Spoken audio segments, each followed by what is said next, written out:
The newspaper clipping was yellowed and tearing at the folds, though it had been handled carefully over the years by the detectives who worked the case or who, during the preceding decade, had taken a fresh look at the cold file, reading the missing report on Carson Chappell, and making additional inquiries.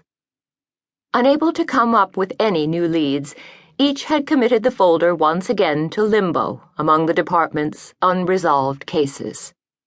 Bridegroom vanishes before wedding.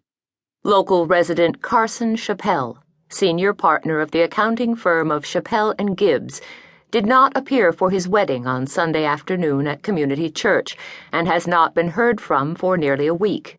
His fiancée, Lindsay Wolfe, also of Molena Point, told reporters she last saw Chappell 5 days earlier, when he set out alone on a camping trip into state park land east of the village.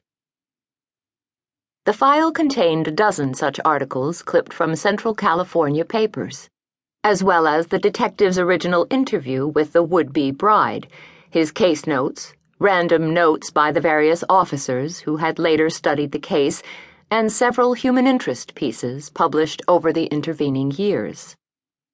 The fact that a well-known accountant and financial advisor had disappeared, and that any prospective bridegroom would go off camping alone a week before his wedding, certainly provided reporters with ample questions around which to weave a story.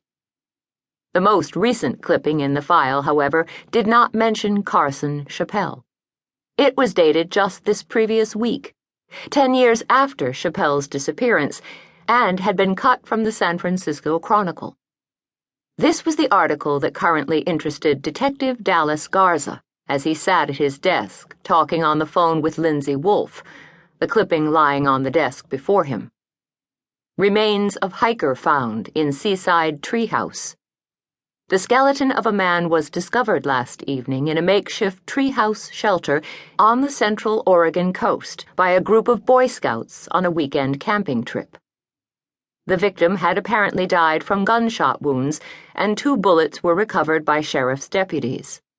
The heavily wooded acreage is on private land and is a new campsite for the Scouts' yearly outings. The body has been disturbed by small animals and possibly a bobcat, but enough of the bones remain for possible identification. Neither the Oregon Bureau of Investigation, Oregon Sheriff's Department, nor Oregon Police have outstanding missing reports of hikers in that area. Quote, "All past missing cases have been resolved," said OBI